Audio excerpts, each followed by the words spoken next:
নমস্কাৰ। আজি তামুলপুৰ অঞ্চলৰ হস্তিনাপুৰস্থিত শান্তি আশ্ৰম শ্ৰী শ্ৰী হৰি মন্দিৰৰ উদ্যোগত আয়োজিত হিন্দু জাগৰণ মহাসভা উপলক্ষে আয়োজিত এই সভাৰ মঞ্চত উপবিষ্ট সভা শিৰোমণি আমাৰ সকলোৰে পূজনীয় শ্ৰীযুত সম্পূৰ্ণানন্দ সৰস্বতী মহাৰাজ মহোদয়, মঞ্চত উপবিষ্ট আজিৰ এই সভাৰ উদ্বোধক শ্ৰীযুত বাসুদেৱ উপাধ্যায় মহোদয়, মঞ্চত উপবিষ্ট মাননীয় শ্ৰীযুত সুনন্দ বৰ্মন মহোদয়, মঞ্চত উপবিষ্ট পতঞ্জলি যোগপীঠ উত্তৰ পূৰ্বাঞ্চলৰ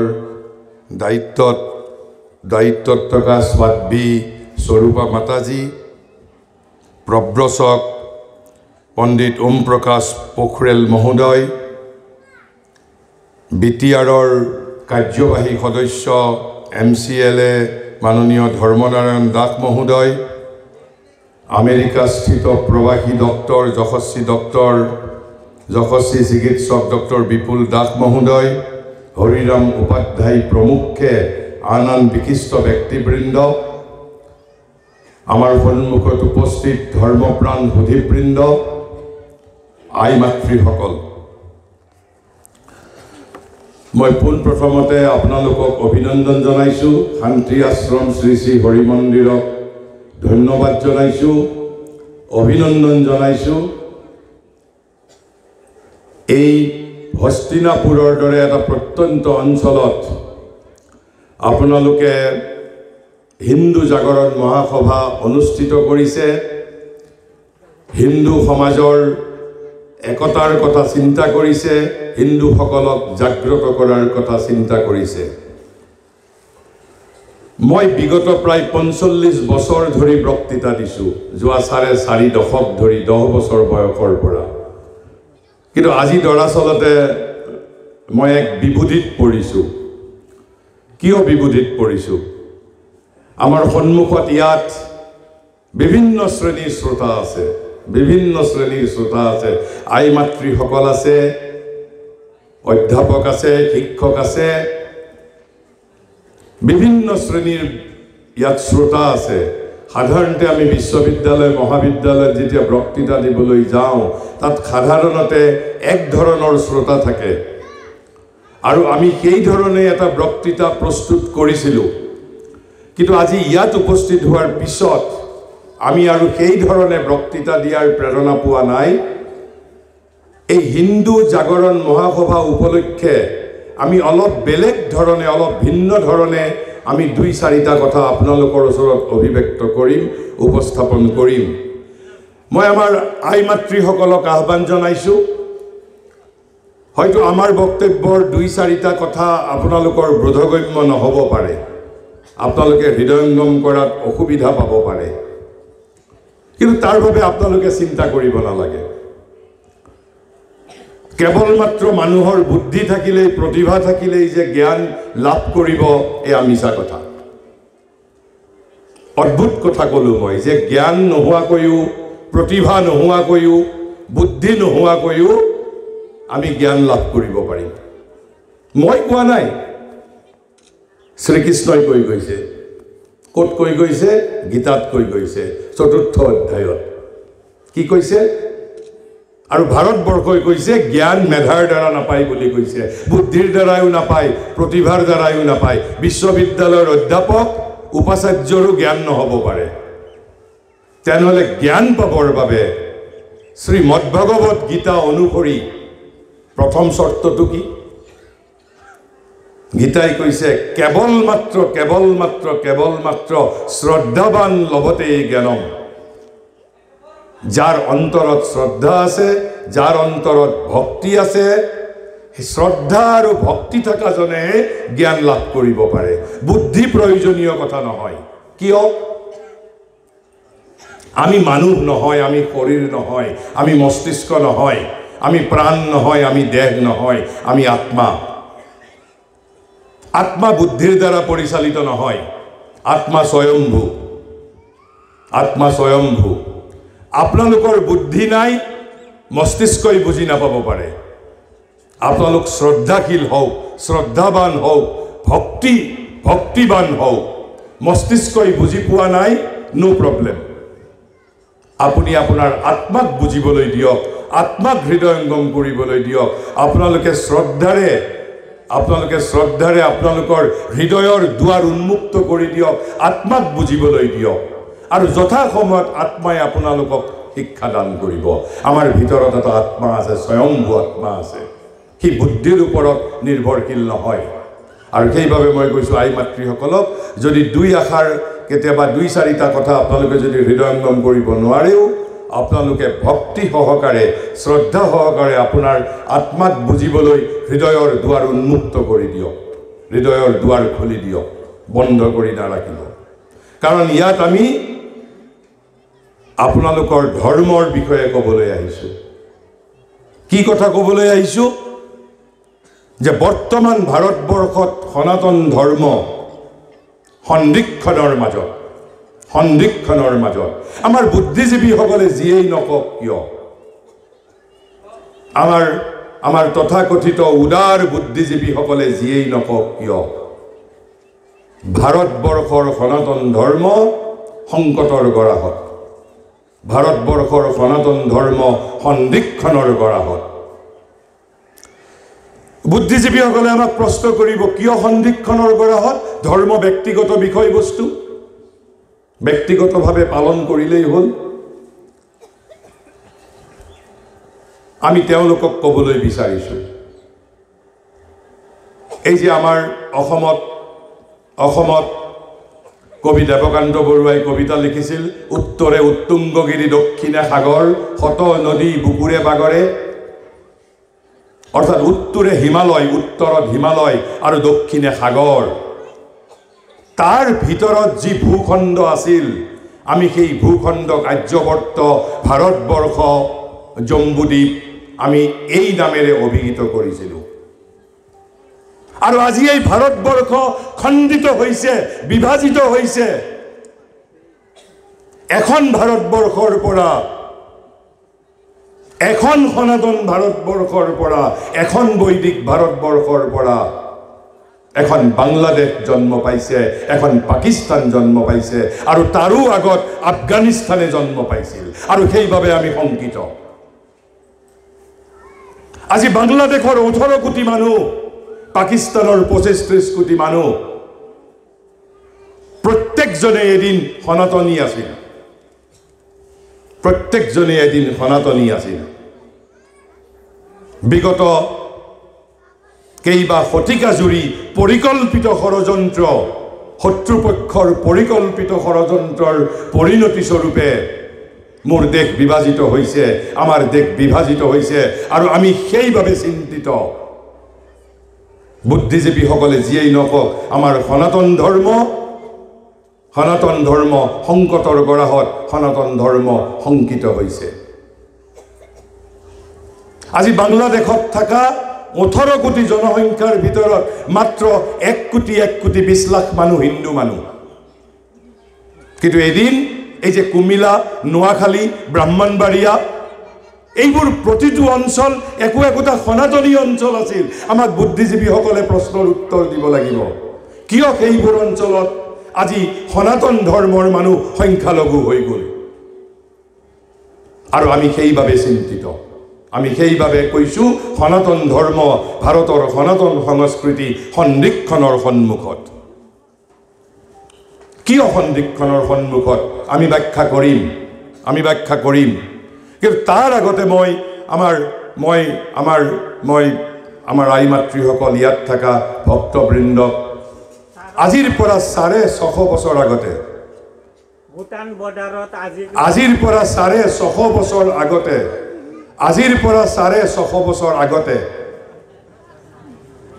অসমৰ যিসকল বৈষ্ণৱ সাধক আছিল, শংকৰদেৱ, মাধৱদেৱ, অনিৰুদ্ধদেৱ, মাধৱ কন্দলী, অনন্ত কন্দলী, ৰাম সৰস্বতী, অসমৰ প্ৰতিজন বৈষ্ণৱ সাধুসকলে তেওঁলোকৰ আধ্যাত্মিক সৃষ্টিৰ পাতে পাতে ভাৰত বন্দনা গাই গৈছে, ভাৰত বন্দনা গাই গৈছে।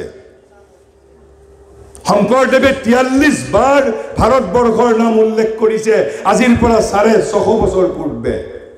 মাধৱ কন্দলীয়ে, অনন্ত কন্দলীয়ে, মাধৱদেৱে, শংকৰদেৱে, ৰাম সৰস্বতী, অনিৰুদ্ধদেৱ, প্ৰতিগৰাকী বৈষ্ণৱ সাধকে আৰু প্ৰতিগৰাকী আমাক কৈ গৈছে যে ভাৰতবৰ্ষত জন্ম দুৰ্লভ জন্ম, আৰু এই ভাৰতবৰ্ষত হেনো দেৱতাসকলেও জন্ম লাভ কৰিব বিচাৰে, দেৱতাসকলে জন্ম লাভ কৰিব বিচাৰে।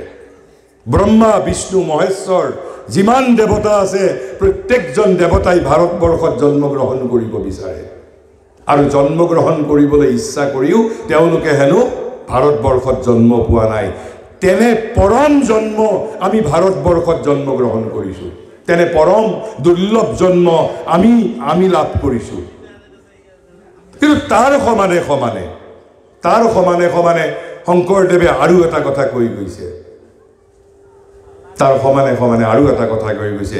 ইয়াত যেতিয়া আজি আমাৰ ইয়াত সাধ্বী স্বৰূপা মাতাজীয়ে আপোনালোকক বক্তৃতাৰ মাজত বাৰে বাৰে ৩-৪টা কথা কৈ থৈ গৈছে, ৩-৪টা কথা কৈ থৈ গৈছে। আমাৰ অন্তৰ্যামী ভগৱানৰ কথা কৈ গৈছে। আমি সেই ভগৱানক অৱহেলা কৰিছোঁ। ভগৱানৰ বিৰাট ৰূপৰ কথা কৈছে, ঈশ্বৰৰ কথা কৈছে। কিয় কৈছে মই সেই বিষয়ে আপোনালোকৰ ওচৰত, এই যে আমাৰ হিন্দু সমাজৰ সন্দিক্ষণ, সনাতন ধৰ্ম আজি সন্দিক্ষণৰ সন্মুখীন হৈছে, কিয় হৈছে তাৰ লগত এই সাধ্বী স্বৰূপা মাতাজীয়ে বাৰে বাৰে বিৰাটৰ কথা কৈছে, ঈশ্বৰৰ কথা কৈছে, অন্তৰ্যামী ভগৱানৰ কথা কৈছে। আৰু শংকৰদেৱেও কৈছে যে ভাৰতত জন্ম দুৰ্লভ জন্ম, ভাৰতত দেৱতাসকলেও জন্ম লাভ কৰিব বিচাৰে। কিন্তু সেই ভাৰতত পৰম জন্ম লাভ কৰি আমি যদি কৃষ্ণ সেৱা নকৰোঁ, ভগৱত সেৱা নকৰোঁ, তেনেহ'লে আমি দুৰ্গতি ভোগ কৰিবই লাগিব, আমি দুৰ্গতি ভোগ কৰিবই লাগিব, আমি দুৰ্গতি ভোগ কৰিবই লাগিব। তাৰপিছত মই আন এটা কথাৰ প্ৰতি আপোনালোকৰ দৃষ্টি আকৰ্ষণ কৰিছোঁ। আমি যিটো সময়ত বাস কৰিছোঁ, যিটো যুগত বাস কৰিছোঁ, মানুহে মঙলত গৈ চাং পাতাৰ যুগ। মানুহে হেনো পৃথিৱীত আৰু নাথাকে, ক'ত থাকিব? মংগল গ্ৰহত থাকিব। আৰু সেইবাবে আধুনিক মানুহে তেওঁলোকৰ ব্যৱহাৰিক জীৱনৰ পৰা দুটা বস্তু বিসৰ্জন দিছে। আধুনিক মানুহে, মই আপোনালোকৰ দৰে গ্ৰাম্যাঞ্চলৰ সুধীবৃন্দৰ কথা কোৱা নাই, আধুনিক সমাজে দুটা বস্তু তেওঁলোকৰ ব্যৱহাৰিক জীৱনৰ পৰা পৰিত্যাগ কৰিছে, বিসৰ্জন দিছে, নিৰ্বাসিত কৰিছে। মই কোৱা নাই, মই যিজনৰ শিক্ষাৰে শিক্ষিত হৈছোঁ, মাটিৰ পৃথিৱীত দিব্য জীৱনৰ স্বপ্নদ্ৰষ্টা মহাযোগী মহাৰিষি শ্ৰী অৰবিন্দই তেওঁৰ গীতা নিবন্ধ নামৰ এখন বৃহৎ গীতাৰ ভাষ্যত প্ৰথমতে কৈ গৈছে, কি কৈ গৈছে? কৈছে, the modern man has exiled from their practical motive power two essential things, from their practical motive power two essential things. And what are those two essential things? কৈছে দুটা অপৰিহাৰ্য দুটা বস্তু আধুনিক সমাজে নিজৰ ব্যৱহাৰিক জীৱনৰ পৰা বিসৰ্জন দিছে।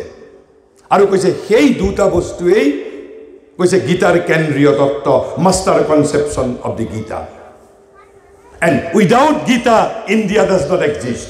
Without Upanishad, India does not exist. Without Ramayana, India does not exist. Without Mahabharata, India does not exist. আণৱিক শক্তিয়ে ভাৰতবৰ্ষক জীৱন্ত কৰি ৰাখিব নোৱাৰে, সামৰিক শক্তিয়ে ভাৰতক জীৱন্ত কৰি ৰাখিব নোৱাৰে। ভাৰতক জীৱন্ত কৰি ৰাখে মদভাগৱত, গীতা, ভাগৱত, ৰামায়ণ, মহাভাৰত, বেদ, উপনিষদ, আমাৰ যোগৰ দৰ্শন। কিন্তু অথচ আমি সেই দুটা বস্তুক আমি ব্যৱহাৰিক জীৱনৰ পৰা বিসৰ্জন দিছোঁ। আৰু সেই দুটা বস্তু কি? এটা হ'ল কৈছে অনন্ত অথবা ভগৱান, আৰু আনটো বস্তু হ'ল স্পিৰিচুৱেলিটি অৰ গড ষ্টেট, আধ্যাত্মিকতা অথবা ভগৱত অৱস্থা। এই দুটা বস্তু আধুনিক সমাজে নিজৰ from their practical motive power has exile মই সেই কথা আপোনালোকৰ ওচৰত দৃষ্টি আকৰ্ষণ কৰিছোঁ গতিকে আমি আধুনিক সমাজ আমি ভাৰতবৰ্ষত এখন সংহত সমাজ গঢ়িবলৈ যত্ন কৰিছোঁ কিয় ভাৰতবৰ্ষ বিভাজিত হৈছিল কিয় আমি চিন্তিত কিয় কৈছোঁ সনাতন ধৰ্ম সন্দিক্ষণৰ সন্মুখীন হৈছে সনাতন ধৰ্ম সন্দিক্ষণৰ মাজত সনাতন ধৰ্মৰ বিৰুদ্ধে পৰিকল্পিত ষড়যন্ত্ৰ চলিছে তাৰ প্ৰমাণ বাংলাদেশ তাৰ প্ৰমাণ পাকিস্তান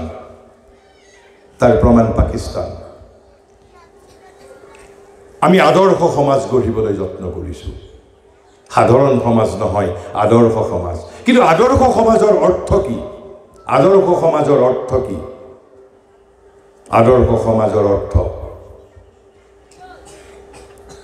মহাৰিষি শ্ৰী অৰবিন্দই কৈছে আদৰ্শ সমাজ আচলতে এখন বাহন এখন গাড়ী এখন বাহন কাৰ গাড়ী মানুহৰ নেকি কৈছে মানুহৰ গাড়ী নহয় মানুহৰ বাহন নহয় আপোনালোক আচৰিত হৈছে সমাজটো মানুহৰ লগত বিজড়িত বস্তু সমাজ মানুহৰ লগত বিজড়িত বস্তু শ্ৰী অৰবিন্দই কৈছে যে আদৰ্শ সমাজ এখন বাহন কাৰ বাহন কৈছে ভগৱানৰ বাহন কোনজন ভগৱানৰ বাহন বৈকুণ্ঠত থকা ভগৱানৰ বাহন নেকি নে মন্দিৰত থকা ভগৱানৰ বাহন কোনজন ভগৱানৰ বাহন শ্ৰী অৰবিন্দই কৈছে এই যে আমি যে সমষ্টি নাৰায়ণ ঠিক যি ধৰণে ইয়াত সাধ্বী স্বৰূপা মাতাজীয়ে কৈছিল আমাৰ ভিতৰত ভগৱান আছে গীতাই কৈছে ঈশ্বৰ সৰ্বভূতানাং হৃদ্দেশে অৰ্জুন তিষ্ঠতি ঠিক সেই ধৰণে কৈছে ব্যক্তিগতভাৱে যি ধৰণে মোৰ ভিতৰত ভগৱান আছে ঠিক সেই ধৰণে সমষ্টিগতভাৱে মানৱ সমষ্টিৰ ভিতৰতো সমষ্টি নাৰায়ণে বাস কৰে কৈছে সেই সমষ্টি নাৰায়ণৰ বাহন আদৰ্শ সমাজ আমি যদি আদৰ্শ সমাজ গঢ়িব বিচাৰো এই বিৰাট অন্তৰ্যামী ভগৱান ঈশ্বৰক বাদ দিলে আদৰ্শ সমাজ গঢ়িব নোৱাৰো বিবেকানন্দই কৈ গৈছে ভাৰতবৰ্ষৰ একমাত্ৰ আদৰ্শ ভগৱানক যিদিনাই আমি বাদ দিম সিদিনাই ভাৰত বিপদাপন্ন ভাৰত অস্তিত্বহীন হৈ পৰিব ভগৱানক যিদিনাই বাদ দিম আমি কিন্তু কৈছে এই আদৰ্শ সমাজ আপোনালোকে এটা শব্দ দুটা শব্দ প্ৰায়েই শুনি থাকে জগন্নাথৰ ৰথ জগন্নাথ মানে কোন শ্ৰীকৃষ্ণ জগন্নাথ মানে কোন সমষ্টি নাৰায়ণ আমি জগন্নাথৰ ৰথ এই যে পুৰীত ৰথযাত্ৰা হয় জগন্নাথৰ ৰথ মানেই আচলতে সমাজ আদৰ্শ সমাজৰ প্ৰতীক জগন্নাথৰ ৰথ আৰু এই জগন্নাথ ক'ত আছে আপোনালোক সকলোৰে ভিতৰত থকা জগন্নাথ সমষ্টি নাৰায়ণ ব্যক্তিগতভাৱে যি ধৰণে মোৰ ভিতৰত ভগৱান আছে ঠিক সেই ধৰণে সমষ্টি হিচাপেও আমাৰ ভিতৰত নাৰায়ণ আছে জগন্নাথ আছে সেইভাবে জগন্নাথৰ ৰথ এই শব্দটো আপোনালোকে শুনিছে কিন্তু জগন্নাথৰ ৰথ মানেই হ'ল আদৰ্শ সমাজৰ প্ৰতীক আৰু জগন্নাথৰ ৰথৰ কেইটা চকা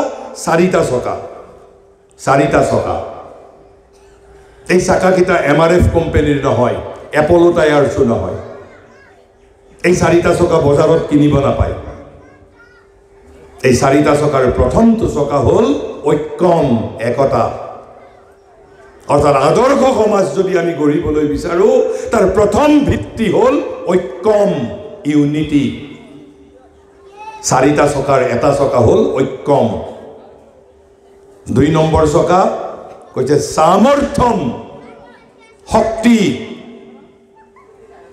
তৃতীয় চকা কৈছে স্বাতন্ত্ৰম ফ্ৰীডম স্বাধীনতা আৰু চতুৰ্থ চকাটো হ'ল কৈছে জ্ঞানম নলেজ যদি আদৰ্শ সমাজ গঢ়িব বিচাৰিছে, আদৰ্শ সনাতনী সমাজ গঢ়িব বিচাৰিছে, আমাক এই চাৰিটা বস্তু লাগিব: ঐক্যম, একতা; জ্ঞানম, নলেজ; সামৰ্থ্যম, পাৱাৰ, শক্তি; আৰু কি লাগিব?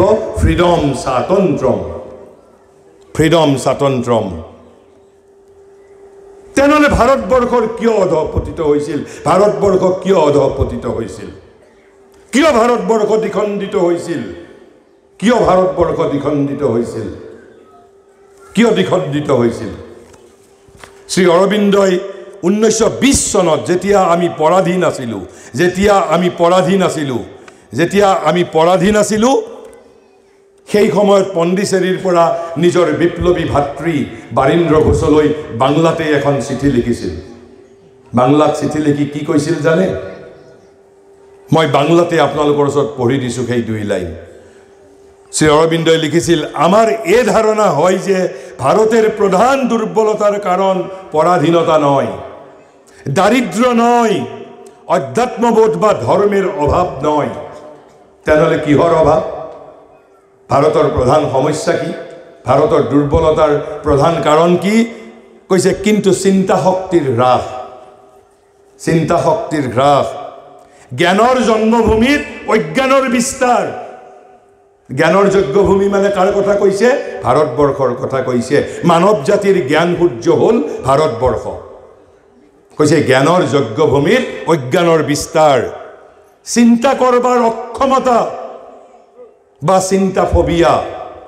আমি চিন্তা জ্ঞান এইবোৰক খুব ভয় কৰোঁ। আধুনিক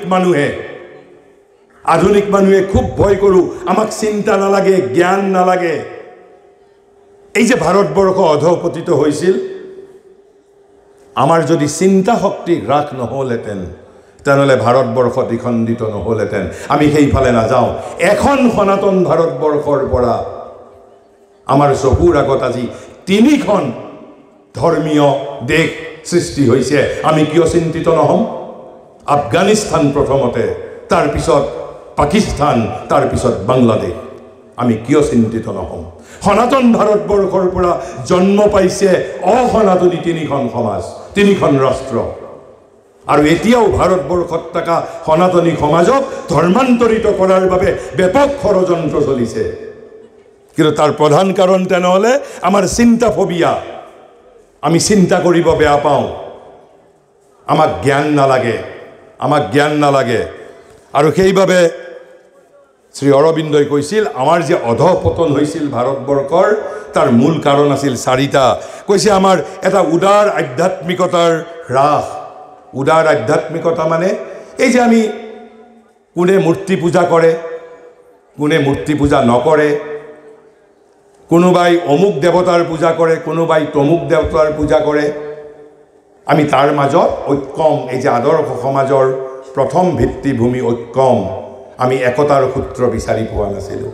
কিয় বিচাৰি পোৱা নাছিলোঁ? আমি জ্ঞানক বেয়া পাওঁ, জ্ঞানক ঘৃণা কৰোঁ। আমি বুজিবলৈ যত্ন নকৰোঁ। কৈছে তাৰপিছত 2 নম্বৰ কৈছে চিন্তা শক্তিৰ হ্ৰাস। 3য় কাৰণটো কৈছে আমাৰ যিটো কৰ্মতৎপৰতা, প্ৰাণ শক্তি ক্ষয় হৈ গৈছিল যেতিয়া আমাৰ ব্ৰিটিছে আমাক দখল কৰিছিল। তাৰ আগত যেতিয়া আমি ইছলামৰ লগত পৰাজিত হৈছিলোঁ আমাৰ অধঃপতনৰ সময়ত। আৰু চতুৰ্থতে শ্ৰী অৰবিন্দই কৈছে আমাৰ সমাজ সেই সময়ত মহৎ আদৰ্শৰ পৰা আমি সমষ্টিগতভাৱে অধঃপতিত হৈছিলোঁ।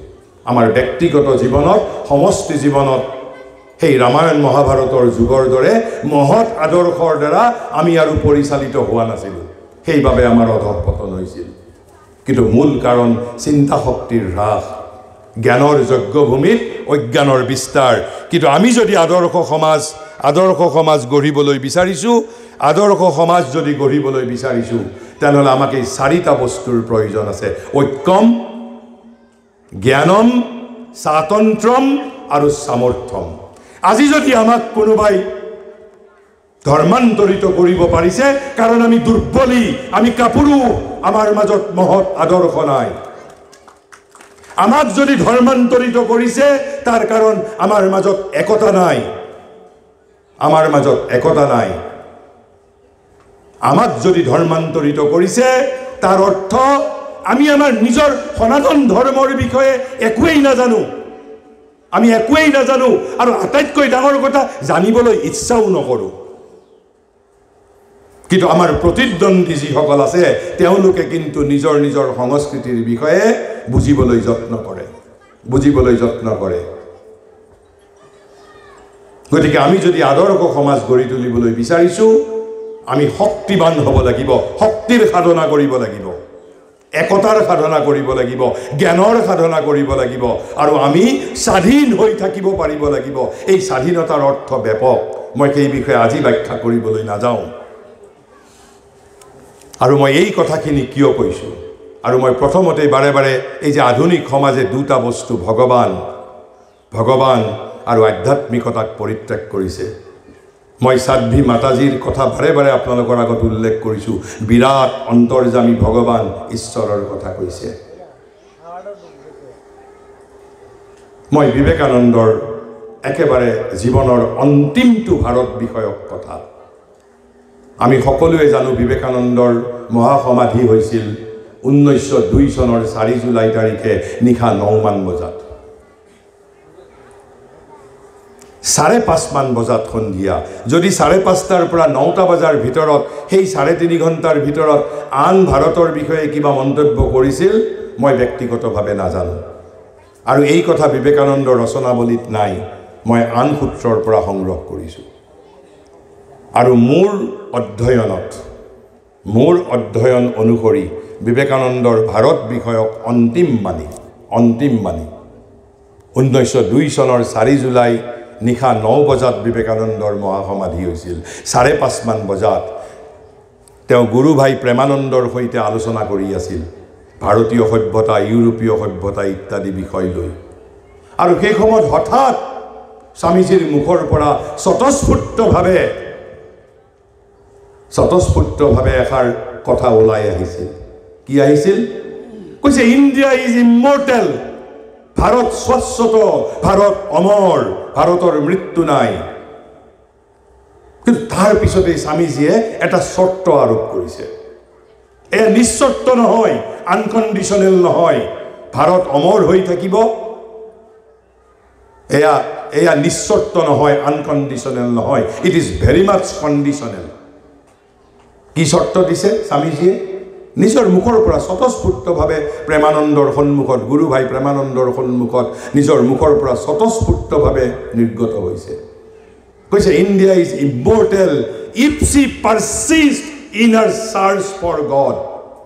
কৈছে ভগৱানৰ অন্বেষণত যদি ভাৰত দৃঢ় সংকল্প হৈ থাকিব পাৰে তেতিয়াহে ভাৰত অমৰ, তেতিয়াহে ভাৰত শাশ্বত, তেতিয়াহে ভাৰত সনাতন।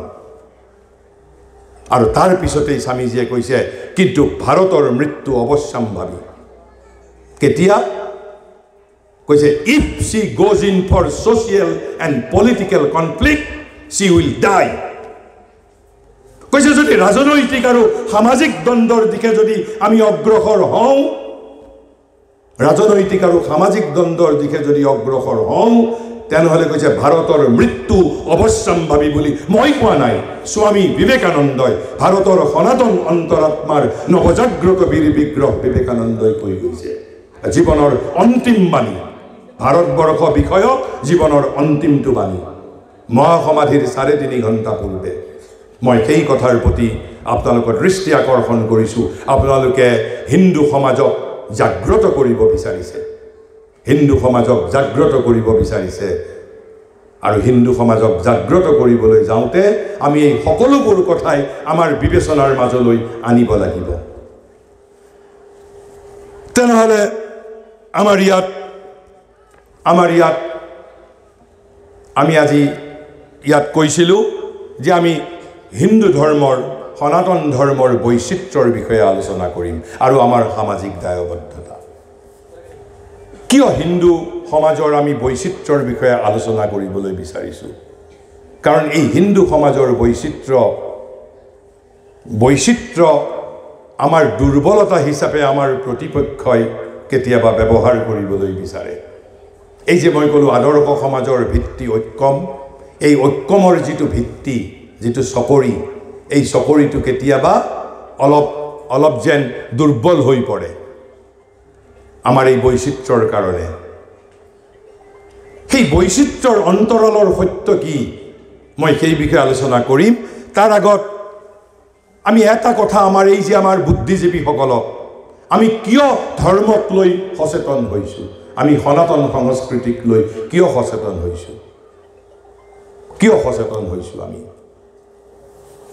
শ্ৰী অৰবিন্দই আজিৰ পৰা 100-150 বছৰ 100-120 বছৰ আগেই কৈ গৈছিল যে we are Hindus seeking to re-Hinduize society not to Europeanize it আমি হিন্দু আৰু আমি সমাজক হিন্দুত্বৰ প্লাৱনেৰে প্লাবিত কৰিব বিচাৰিছোঁ আমি সমাজক ইউৰোপীয় কৰিবলৈ বিচৰা নাই কৈছে we are Hindus seeking to re-Hinduize society তাৰমানে আমি হিন্দুত্বৰ পৰা পথচ্যুত হৈছিলোঁ কিন্তু প্ৰশ্ন হ'ল কিয় আমি হিন্দুত্বৰ দ্বাৰা আমি উদ্বোধিত হ'ব লাগে হিন্দু সমাজ পৃথিৱীৰ পৰা মৰি গ'লে কি হ'ব নে কেৱল মাত্ৰ আমাৰ স্বাভিমান নহয় শ্ৰী অৰবিন্দই কৈছে we are Hindus and naturally spiritual in our temperament আৰু আমি সহজাতভাৱেই স্বাভাৱিকভাৱে আমি আধ্যাত্মিক আমাৰ প্ৰবৃত্তিত আধ্যাত্মিকতা ৰন্ধে ৰন্ধে প্ৰবাহিত হৈছে কৈছে because the work which we have to do কৈছে হিন্দু সমাজে যি কাম কৰিব লাগিব যি কামৰ দায়িত্ব ভগৱানে হিন্দু সমাজৰ ওপৰত সনাতন সমাজৰ ওপৰত ন্যস্ত কৰিছে কৈছে which no other nation can accomplish কৈছে পৃথিৱীৰ আন জাতিয়ে সেই কাম সম্পন্ন কৰিব নোৱাৰে কি কাম কৈছে যি কাম ভগৱানে হিন্দু জাতিৰ ওপৰত ন্যস্ত কৰিছে সেই কাম আন জাতিয়ে কৰিব নোৱাৰে আৰু সেইভাবে we are Hindus seeking to re-Hinduize society আমি সেইভাবে সনাতন সংস্কৃতিৰ দ্বাৰা ভাৰতবৰ্ষৰ মানুহক আমি উদ্বোধিত জাগ্ৰত কৰিব বিচাৰিছোঁ সেইভাবেই হিন্দু জাগৰণ সভা আমি আয়োজন কৰিছোঁ আৰু সেই কাম কি কৈছে দি স্পিৰিচুৱেলাইজেশ্যন অফ দি ৰেচ সমগ্ৰ মানৱ জাতিৰ আধ্যাত্মিকৰণ সমগ্ৰ মানৱ জাতিক আমি আধ্যাত্মিকতাৰ এটা আধ্যাত্মিক জাতিলৈ ৰূপান্তৰিত কৰিব বিচাৰিছোঁ এয়াই ভাৰতৰ জীৱন সাধনা এয়াই ভাৰতৰ লক্ষ্য এয়াই সনাতন সংস্কৃতিৰ লক্ষ্য স্পিৰিচুৱেলাইজেশ্যন অফ দি হোল ৱৰ্ল্ড সমগ্ৰ পৃথিৱীক আমি এই যে বিশ্বগুৰু হোৱাৰ অৰ্থ হিটলাৰ হোৱাৰ অৰ্থ নহয় বিশ্বগুৰুৰ হোৱাৰ অৰ্থ হ'ল সমগ্ৰ পৃথিৱীৰ আধ্যাত্মিক ৰূপান্তৰ spiritualisation of the whole human race Shri অৰবিন্দয়ো কৈ গৈছে বিবেকানন্দয়ো কৈ গৈছে আৰু সেইভাবে বিবেকানন্দই কৈছে বাৰে বাৰে কৈছে first deluge the land with spiritual ideas then other ideas will follow কৈছে সমগ্ৰ ভাৰতবৰ্ষক আধ্যাত্মিকতাৰ আদৰ্শৰ দ্বাৰা প্লাবিত কৰি পেলোৱা একেবাৰে বানপানী সৃষ্টি কৰি দিব দিছে আৰু তেতিয়া কি হ'ব কৈছে তাৰ পিছত আন যিবোৰ আদৰ্শৰ প্ৰয়োজন আছে ৰাজনৈতিক আদৰ্শ সামাজিক আদৰ্শ বৈজ্ঞানিক আদৰ্শ সাংস্কৃতিক আদৰ্শ সকলোবোৰ পিছে পিছে অনুসৰণ কৰিব প্ৰথমতে আধ্যাত্মিকতা ভাৰতবৰ্ষ ধৰ্মৰ দেশ ভাৰতবৰ্ষ আধ্যাত্মিকতাৰ দেশ স্পিৰিচুৱেলিটি ইজ দি মাষ্টাৰ কি অফ ইণ্ডিয়ান মাইণ্ড শ্ৰী অৰবিন্দই কৈছে আধ্যাত্মিকতা ভাৰতীয় মনৰ সঁচাৰ কাঠি ভাৰতীয় মনক সনাতন মনক যদি জানিব বিচাৰোঁ তাৰ চাবিকাঠি কি তাৰ মাষ্টাৰ কি স্পিৰিচুৱেলিটি ইজ দি মাষ্টাৰ কি অফ ইণ্ডিয়ান মাইণ্ড আমি যদি ধৰ্মক বাদ দিওঁ ভাৰতবৰ্ষই যদি ধৰ্মক ত্যাগ কৰে আধ্যাত্মিকতাক ত্যাগ কৰে ভগৱানক ত্যাগ কৰে তেনেহ'লে Bharatvarsha will not exist Gita যদি নোহোৱা হৈ যায় পৃথিৱীৰ পৰা গীতাৰ চৰ্চা যদি নোহোৱা হৈ যায় ৰামায়ণৰ চৰ্চা যদি নোহোৱা হৈ যায় মহাভাৰতৰ চৰ্চা উপনিষদৰ চৰ্চা বেদৰ চৰ্চা যদি নোহোৱা হৈ যায় আণৱিক ক্ষমতাই ডিজিটেল ইণ্ডিয়াই ভাৰতবৰ্ষক জীৱন্ত কৰি ৰাখিব নোৱাৰে ভাৰতবৰ্ষক জীৱন্ত কৰি ৰাখিব গীতা উপনিষদ বেদ ৰামায়ণ মহাভাৰত ব্ৰহ্মপুত্ৰ ভাগৱত আৰু সেইভাবেই বিবেকানন্দই কৈছে সমগ্ৰ ভাৰতক আধ্যাত্মিকতাৰ প্লাৱনৰ দ্বাৰা প্লাবিত কৰি পেলোৱা আন যিবোৰ আহিব আন যিবোৰ আদৰ্শৰ প্ৰয়োজন সেইবোৰ পিছে পিছে নিজেই অনুসৰণ কৰিব তেনেহ'লে মই ভাৰতবৰ্ষৰ উদ্দেশ্য কি আমি সমগ্ৰ পৃথিৱীৰ মানুহক প্লাবিত কৰি পেলাব বিচাৰোঁ এতিয়া মই ভাৰতবৰ্ষৰ এই যে ভাৰতবৰ্ষৰ সনাতন ধৰ্মৰ বৈচিত্ৰ্যৰ বিষয়ে অলপ ক'বলৈ বিচাৰিছোঁ আপোনালোকে এই কথা কিয় কৈছোঁ কিয় আমি অলপ জ্ঞান তত্ত্ব জানিব লাগে আমাৰ বহু শিক্ষিত ল'ৰা ছোৱালী আপোনালোকে অলপ যদি মনোযোগ দিয়ে জানিব পাৰিব ভাৰতবৰ্ষৰ বিভিন্ন ছাত্ৰীবাসত থাকে তেওঁলোকে আন ধৰ্মৰ শিক্ষিত যুৱক যুৱতীৰ সৈতে থাকে আৰু আন ধৰ্মৰ যুৱক যুৱতীসকলে আমাৰ যুৱক যুৱতীসকলৰ এটা দুৰ্বলতাৰ কথা জানে যে আমাৰ সনাতন সংস্কৃতিৰ মাজত জন্ম পোৱা যুৱক যুৱতীসকলে নিজৰ ধৰ্মৰ বিষয়ে একো নাজানে বুলি ভাবে আৰু এয়া কিছু পৰিমাণে সত্য আৰু নাজানে বাবে যেতিয়া আমাক প্ৰতিপক্ষই লজ্জিত কৰিবলৈ চেষ্টা কৰে বোলে তোমালোকৰ তাত 33 কোটি দেৱতা আছে এজন নহয় 1 কোটি 2 কোটি 1 লাখ 2 লাখ নহয় 33 কোটি দেৱতা আছে ইমান বৈচিত্ৰ্য এইখন জানো এখন সমাজ হ'ল 33 কোটি দেৱতা শ্ৰী অৰবিন্দই কৈছে যে সাধাৰণ ভাৰতীয় হিন্দুৱে 30 কোটি বা ততোধিক দেৱতাত বিশ্বাস কৰোঁ আমি 30 কোটিতকৈও বেছি কৈছে যে সমগ্ৰ সেই সময়ত যি সময়ত লিখিছিলে তেতিয়া ভাৰতবৰ্ষৰ জনসংখ্যা আছিল 30 কোটি কৈছে সমগ্ৰ এই ভাৰতীয় উপদ্বীপত যিমান জনসংখ্যা আছে স্বৰ্গতো সিমান জনসংখ্যা 30 কোটি দেৱতা থকা বুলি বিশ্বাস কৰোঁ তেলে তোমালোকৰ কোনজন আসল ভগৱান আমাৰ শিক্ষিত যুৱক যুৱতীসকলে উত্তৰ দিব নোৱাৰে তাৰ পিছত আৰু কয় যদি হিন্দুসকলে সনাতনীসকলে আপত্তি নকৰে যদি 33 কোটিৰ পৰা 40 কোটিও দেৱতা কোনোবাই বুলি কয় উই ডোন্ট হেভ এনি অবজেকশ্যন 40 কোটি কওক 50 কোটি কওক 80 কোটি কওক দেৱতা আমাৰ কোনো তাতে আপত্তি নাই সনাতন ধৰ্মৰ মূল বৈশিষ্ট্যই হ'ল বৈচিত্ৰ্য কিয় এই বৈচিত্ৰ্যৰ কাৰণ কি পৃথিৱীৰ আন যিবোৰ ধৰ্ম আছে সেই ধৰ্মবোৰে একেবাৰে আৰ্জেণ্টিনা আমেৰিকা ইংলেণ্ড ভাৰত আবাল বৃদ্ধ বনিতা পুৰুষ নাৰী শিক্ষিত সকলোৰে বাবে এটাই নিয়ম অৰ্থাৎ আমেৰিকাৰ মানুহজনে যি নিয়ম পালন কৰিব লাগিব এই হস্তিনাপুৰৰ ব্যক্তিও একেই নিয়ম পালন কৰিব লাগিব সকলো মানুহে কিমান অযুক্তিকৰ কথা সকলোৰে মন বেলেগ ধানটোৱে প্ৰতি কণটো মানুহটোৱে প্ৰতি মনটো প্ৰত্যেক মানুহৰ স্বভাৱ পৃথক স্বভাৱ ভিন্ন আৰু সেইবাবে বিবেকানন্দই কি কৈ গৈছিল জানে যে পৃথিৱীৰ সমগ্ৰ মানুহৰ বাবে এটা ধৰ্ম নহয় যদি সম্ভৱ প্ৰতিজন মানুহৰ বাবে এটাকৈ পৃথক ধৰ্ম ইয়াত সাধ্বীজীয়ে আপোনালোকক ধৰ্মৰ বিষয়ে অলপ এটা আভাস দিবলৈ যত্ন কৰিছিল মই আজি সেই বিষয়ে ক'বলৈ নাযাওঁ ধৰ্মৰ অৰ্থ কি ধৰ্ম আধ্যাত্মিকতা ৰিলিজন এইবোৰ শব্দৰ অৰ্থ কি আমি কেতিয়াবা পৰৱৰ্তী সময়ত পালে সেই বিষয়ে আমি কম গতিকে কৈছে যে আমি এই 30 কোটি দেৱতা যদি কোনোবাই 40 কোটিও বুলি কয় 50 কোটি বুলিও কয় আমাৰ কোনো আপত্তি নাই আমি তাক বৃদ্ধি কৰি যাব পাৰোঁ তাৰ পিছত কৈছে ইয়াত অগণিত মন্দিৰ আছে নানা ধৰণৰ মন্দিৰ আছে অগণিত মূৰ্তি আছে আচাৰ অনুষ্ঠান দুৰ্বোধ্য আৰু আমাৰ যিসকল বুদ্ধিজীৱী বিজ্ঞান মনস্ক মানুহ তেওঁলোকে এইবোৰৰ মাজত অযুক্তি দেখা পায় কুযুক্তি দেখা পায় অন্ধবিশ্বাস দেখা পায় নানান বৈচিত্ৰ্য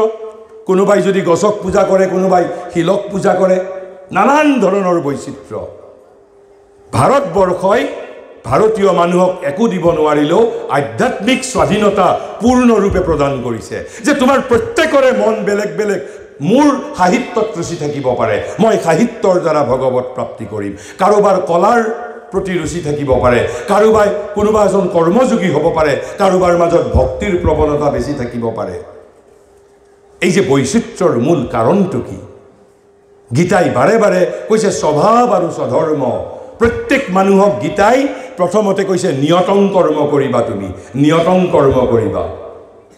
কৰ্ম মানে কি ৰেগুলেটেড কৰ্ম মানে কি কৈছে শাস্ত্ৰসন্মত কৰ্ম, অৰ্থাৎ সমাজে যি নিয়ম বান্ধি দিছে সেইমতে কৰিবা। পিছত কিন্তু গীতাই গৈ আকৌ কৈছে নহয় নহয়, তুমি স্বভাৱনিয়তং কৰ্ম কৰিবা, স্বভাৱনিয়তং কৰিবা, তোমাৰ স্বভাৱৰ দ্বাৰা নিয়ন্ত্ৰিত কৰ্ম। কাৰণ প্ৰত্যেক মানুহৰে স্বভাৱ ভিন্ন ভিন্ন। কোনোবাই চাকৰি কৰি ভাল পায়, কোনোবাই খেতি কৰি ভাল পায়, কোনোবাই গান গাই ভাল পায়, কোনোবাই ধৰ্ম কাম কৰি ভাল পায়, কোনোবাই সাহিত্য কৰি, কোনোবাই নাটক লিখি ভাল পায়। প্ৰত্যেকৰে বাবে আমি এটা ধৰ্ম আৰোপ কৰিব নোৱাৰোঁ, এটা নিয়ম আৰোপ কৰিব নোৱাৰোঁ। প্ৰতিজন মানুহৰ বাবে আমি প্ৰতিজন মানুহক আধ্যাত্মিক স্বতন্ত্ৰতা প্ৰদান কৰিব লাগিব। কৈছে নানা প্ৰকাৰৰ জৰাতীত সত্তা, শক্তি, সাধু, গুৰু, পবিত্ৰ দিন, শুভ সংকল্প, নানা প্ৰকাৰৰ উৎসৰ্গ, বলিদান, যজ্ঞ ইত্যাদিত মানুহে বিশ্বাস কৰে। ভাৰতবৰ্ষৰ মানুহে ইমান বৈচিত্ৰ্য হিন্দু ধৰ্মৰ মাজত, সনাতন ধৰ্মৰ মাজত। কৈছে আনকি এনে কিছুমান নিয়ম পালন কৰে যিবোৰৰ কোনো ব্যৱহাৰিক প্ৰমাণ নাই। কোনে আপত্তি কৰে? এইবোৰ যুক্তিবাদীসকলে, যিসকল যুক্তিবাদী বিজ্ঞান মনস্ক। কৈছে সনাতন ধৰ্মৰ মানুহে কৈছে কি যে যুক্তিবাদী বৈজ্ঞানিক মানুহে যিসমূহ ভৌতিক নিয়ম অনুসৰি জাগতিক মৰণশীল প্ৰাণীসমূহ পৰিচালিত তথা নিয়ন্ত্ৰিত হয় বুলি ভাবে, অৰ্থাৎ যিটো জগতৰ নিয়মৰ দ্বাৰা এই সমগ্ৰ জগত পৰিচালিত হৈছে বুলি ভাবিছে, সেইবোৰক গুৰুত্ব নিদি সনাতনী সমাজে কি কৰে? সনাতনী সমাজসমূহে এনে কিছুমান শক্তি আৰু প্ৰভাৱৰ অধীন হয় যিবোৰৰ কোনো ব্যৱহাৰিক প্ৰমাণ নাই। আৰু সেইবাবে তেওঁলোকে কি কয়? তেওঁলোকে কয় যে ইয়াত এটা সম্পূৰ্ণ বিশৃংখলতা আছে, সম্পূৰ্ণ বিশৃংখলতা, কোনো বিশৃংখলতা, ইয়াৰ মাজত কোনো ধৰণৰ একতাৰ কোনো সম্ভাৱনাই নাই। আৰু এইবোৰ কথা কৈ আমাৰ সমাজক বিভাজিত কৰিবলৈ তেওঁলোকে প্ৰয়াস কৰে। কিন্তু বিবেকানন্দই কি কৈ গৈছে জানে? বিবেকানন্দই কৈছে ভাৰতীয় দৰ্শন তথা ধৰ্মৰ অনন্ত বৈচিত্ৰ্য। কৈছে অনন্ত বৈচিত্ৰ্য বুলি কৈছে। অনন্ত মানে কি? অসীম বৈচিত্ৰ্য। তাক কোনো সীমাৰে আমি তাক সীমাবদ্ধ কৰিব নোৱাৰোঁ, ইমান বৈচিত্ৰ্য। বিবেকানন্দই কৈছে এই বৈচিত্ৰ্য আমাৰ দুৰ্বলতাৰ পৰিচায়ক নহয়। কি কৈ গৈছে? বৰং কৈছে ভাৰতীয় দৰ্শন তথা ধৰ্মৰ অনন্ত বৈচিত্ৰ্য ইউৰোপীয় মনৰ সমীপত কৈছে হতবুদ্ধিকৰ যেন লাগে, ইউৰোপীয় মনৰ সমীপত। কিন্তু কৈছে বিবেকানন্দই যুক্তিযুক্তভাৱে দেখুৱাই দিছে যে এই অনন্ত বৈচিত্ৰ্যই এক মহত্তৰ ধৰ্ম সংস্কৃতিৰ চিহ্ন। এই অনন্ত বৈচিত্ৰ্য এক মহত্তৰ ধৰ্ম সংস্কৃতিৰ চিহ্ন। কিয়?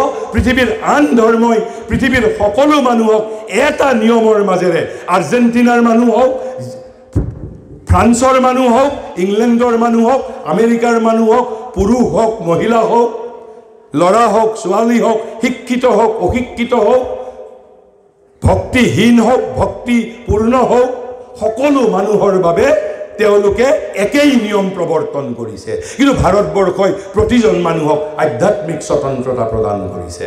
তাৰ কাৰণ কি? তাৰ কাৰণ কৈছে যে আমাৰ প্ৰত্যেকৰে আমাৰ স্বভাৱ আৰু স্বধৰ্ম ভিন ভিন। আমাৰ প্ৰত্যেকৰে স্বভাৱ আৰু স্বধৰ্ম ভিন ভিন।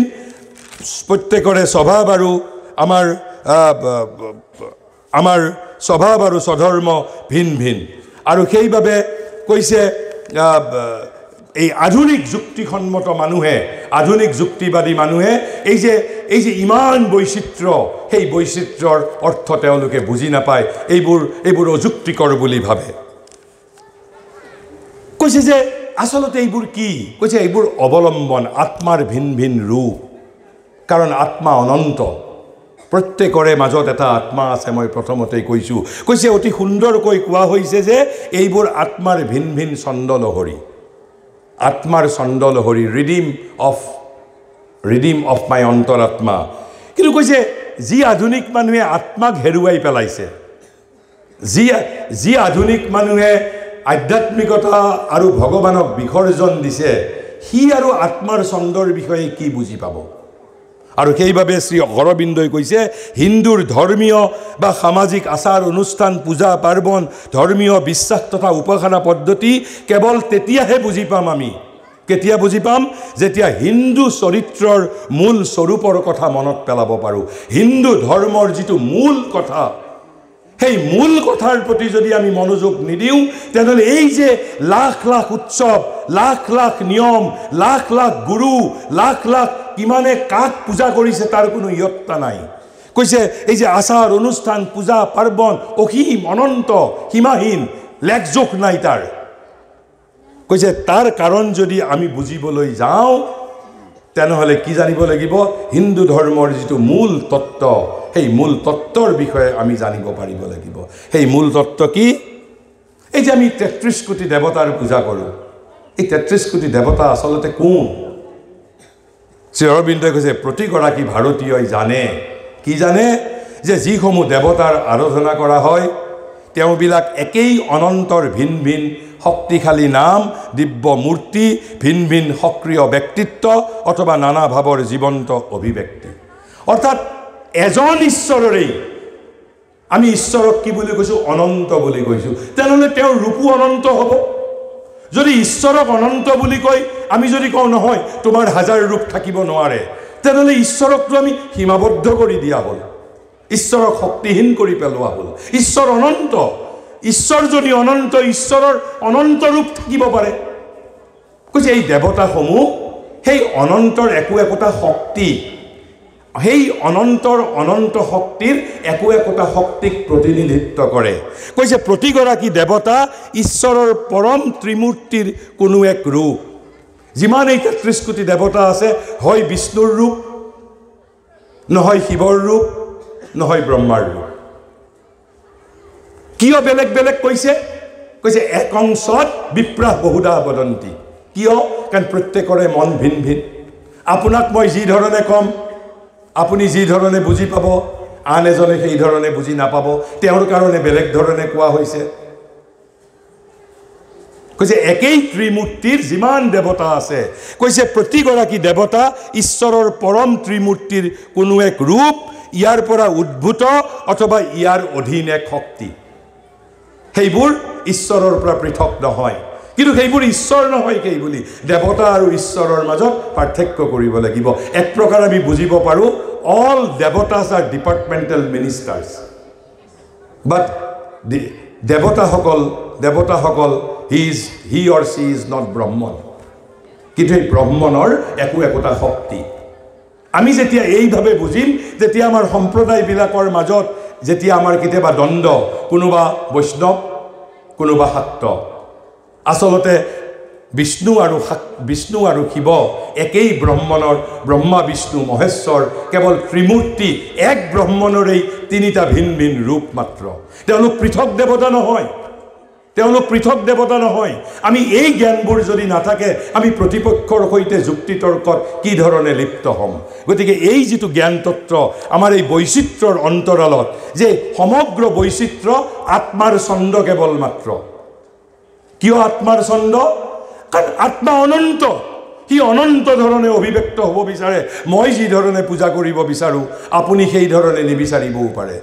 কোনোবাই ক'ব পাৰে ভগৱান নিৰাকাৰ, মোক মূৰ্তিৰ প্ৰয়োজন নাই। কোনোবাই ক'ব পাৰে মোক মূৰ্তিৰ প্ৰয়োজন আছে। কোনোবাই ক'ব পাৰে মই গছৰ মাজতেই ভগৱানক প্ৰত্যক্ষ কৰিছোঁ। কোনোবাই ক'ব পাৰে নহয়, মই শিশুৰ মাজতে ভগৱানক দেখিবলৈ পাওঁ। ভাৰতবৰ্ষই কৈছে তোমালোকক প্ৰত্যেককে স্বতন্ত্ৰতা দিছোঁ, মূল লক্ষ্য ভগৱান। যেনেকেই হওক, তুমি ৰেলেৰে যোৱা, তুমি জাহাজেৰে যোৱা, তুমি উৰাজাহাজেৰে যোৱা, তুমি খোজকাঢ়ি যোৱা, চাইকেলেৰে যোৱা, মুঠৰ ওপৰত আমি দিল্লীত গৈ উপস্থিত হ'ব লাগে। দিল্লীত গৈ উপস্থিত হ'ব লাগে। তেনেহ'লে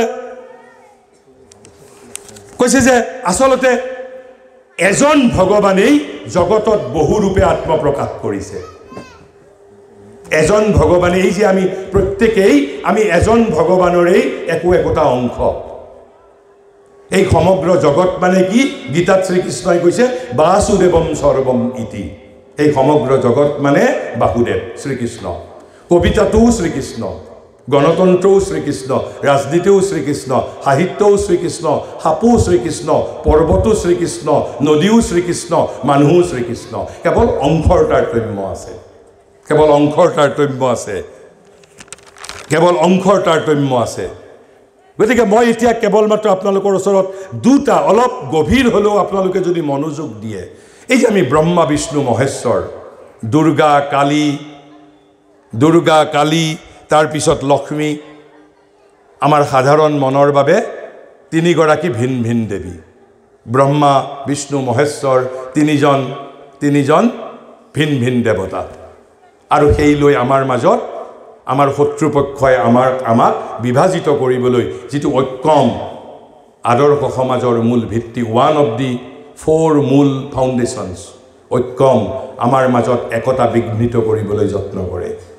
তেনেহ'লে সেই বিষয়ে কৈছে আচলতে যিজন অনন্ত, তেওঁ যেতিয়া জগত সৃষ্টি কৰে তেতিয়া তেওঁক ব্ৰহ্মা বুলি কোৱা হয়।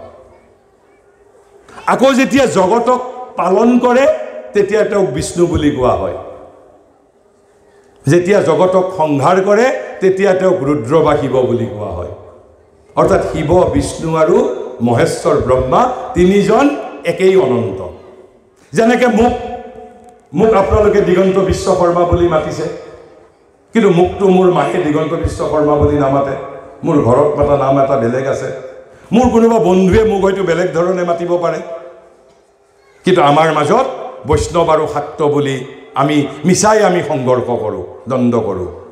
এয়া বৈচিত্ৰ্য, এটা নাম, ভিন ভিন নাম কেৱল মাত্ৰ। কৈছে যিজনা অনন্ত তেওঁ ব্ৰহ্মাৰূপে সৃষ্টি কৰে, বিষ্ণুৰূপে পালন কৰে, ৰুদ্ৰ বা শিৱৰূপে সংহাৰ কৰে অথবা নিজৰ মাজত প্ৰত্যাহিত কৰি লয়। সংহাৰ কৰাৰ অৰ্থ কি? জগত তেওঁৰ আত্মপ্ৰকাশ আছিল, আকৌ সেই জগতক নিজৰ মাজত সুমুৱাই লয়। তাৰেই অৰ্থ হ'ল প্ৰলয়, জগতক সংহাৰ কৰাৰ অৰ্থ। আকৌ প্ৰয়োজনত নিজৰ মাজৰ পৰা জগতক অভিব্যক্ত কৰিব। কৈছে পৰাশক্তি, অৰ্থাৎ আমি যেতিয়া ব্ৰহ্মণ বুলি কওঁ, দেৱীনো কোন? দেৱী আৰু দেৱতাৰ মাজতো যথেষ্ট, কোনোবা দেৱী ভক্ত, কোনোবা দেৱতাৰ ভক্ত, সেই লৈও আমাৰ মাজত সংঘৰ্ষ আছে। মই আপোনালোকক এটা প্ৰশ্ন সুধিছোঁ। এই যে অগ্নি আৰু অগ্নিৰ যিটো ভস্ম কৰিব পৰা শক্তি, এই দুটা বেলেগ বেলেগ বস্তু নে একেই বস্তু? অগ্নি আৰু অগ্নিৰ দাহিকা শক্তি আমি বেলেগ বুলিও ক'ব পাৰোঁ, দুটা বুলিও ক'ব পাৰোঁ, এটা বুলিও ক'ব পাৰোঁ। অগ্নি আৰু অগ্নিৰ যিটো দাহিকা শক্তি, অৰ্থাৎ মই দিগন্ত বিশ্বকৰ্মা আৰু দিগন্ত বিশ্বকৰ্মাৰ বক্তৃতা দিব পৰা প্ৰতিভা, দুটা বেলেগ বেলেগ বস্তু বুলিও ভাবিব পাৰোঁ আৰু এটা বস্তু বুলিও ভাবিব পাৰোঁ। আপুনি কি ধৰণে ভাবিব সেয়া আপোনাৰ ওপৰত নিৰ্ভৰশীল। গতিকে কৈছে কি, এই পৰাশক্তি, পৰা শব্দটোৰ অৰ্থ হ'ল উচ্চতম, হায়াৰ। অৰ্থাৎ প্ৰত্যেকৰে শক্তি আছে। গতিকে যিজন পুৰুষোত্তম, যিজন ব্ৰহ্মণ বুলি কৈছোঁ, ঈশ্বৰ বুলি কৈছোঁ, অনন্ত বুলি কৈছোঁ, সেই অনন্তৰ যিটো শক্তি, আপোনাৰ যি ধৰণে শক্তি আছে, মোৰ যি ধৰণে শক্তি আছে, অনন্তৰো শক্তি আছে। সেই ব্ৰহ্মণৰ যিটো শক্তি, সেই অনন্তৰ শক্তিক আমি কি বুলি কৈছোঁ? পৰাশক্তি বুলি কৈছোঁ। পৰা মানে উচ্চতৰ শক্তি। আমি পুৰাণৰ ভাষাত ক'বলৈ গ'লে অদিতি বুলি কওঁ। অদিতি অৰ্থাৎ কি? অসুৰ, মানৱ আৰু দেৱতা তিনিওটাৰেই মাতা অদিতি, দেৱজননী অদিতি। অদিতি অৰ্থাৎ এটা হ'ল পৰাশক্তি আৰু এটা হ'ল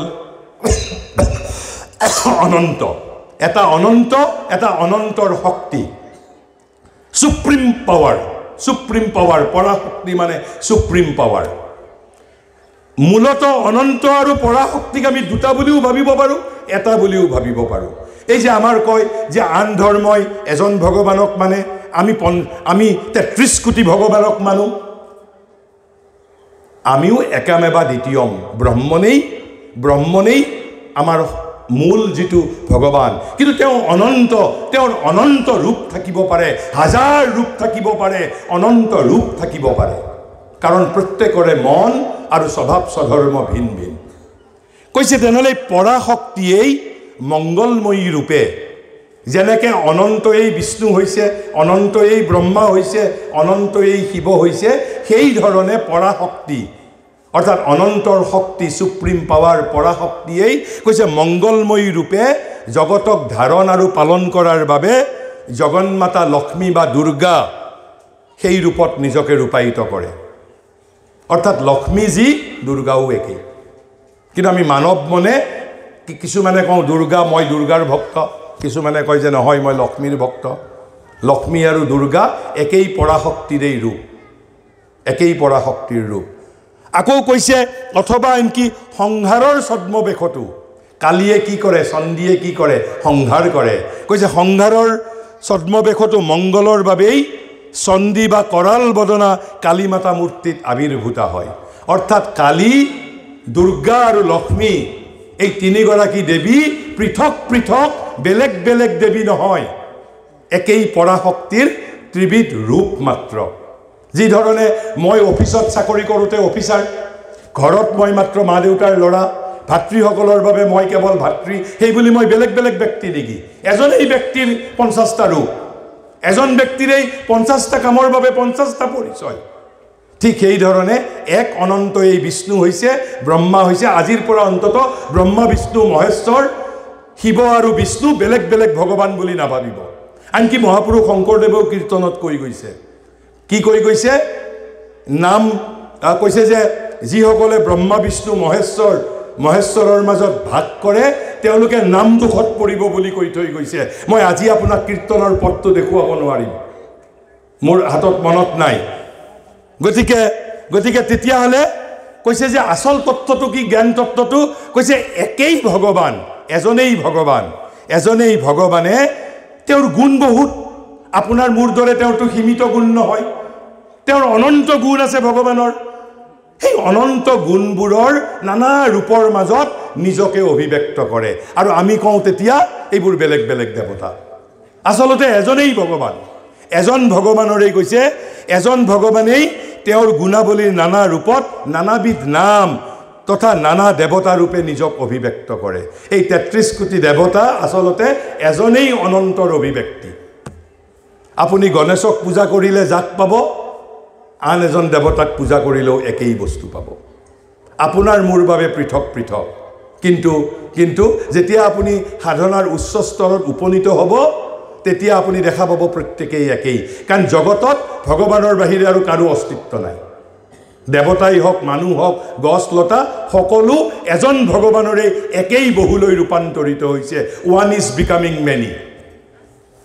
তেনেহ'লে ইয়াৰ পিছত শ্ৰী অৰবিন্দই আৰু একেবাৰে স্পষ্ট কৰি দিছে, কৈছে বৈষ্ণৱসকলৰ দিব্য প্ৰেমময় ঈশ্বৰ, যিসকল বৈষ্ণৱ, যে বৈষ্ণৱসকলৰ দিব্য প্ৰেমময় ঈশ্বৰ আৰু শাক্তসকলৰ দিব্য শক্তিময় প্ৰভু, কৈছে দুই পৃথক পৃথক দেৱতা বুলি আমাৰ ভাৱ হ'ব পাৰে, হয়নে নহয়? আমি দুজন পৃথক পৃথক দেৱতা বুলি ভাবোঁ, কিন্তু প্ৰকৃত সত্য এই যে এওঁলোক উভয়েই একেই অনন্ত ব্ৰহ্মৰ ভিন ভিন মূৰ্তি কেৱল মাত্ৰ। অৰ্থাৎ ব্ৰহ্মা বিষ্ণু অৰ্থাৎ বৈষ্ণৱসকলৰ প্ৰেমময় ঈশ্বৰ আৰু শাক্তসকলৰ শক্তিময় প্ৰভু দুয়োজন একেই। যেনেকৈ মোৰ নাম বাহিৰত দিগন্ত বিশ্বশৰ্মা, ভিতৰত মোক মোৰ মায়ে এটা বেলেগ নাম লৈ মাতে, সিমানেই পাৰ্থক্য, ব্যক্তি একজনেই।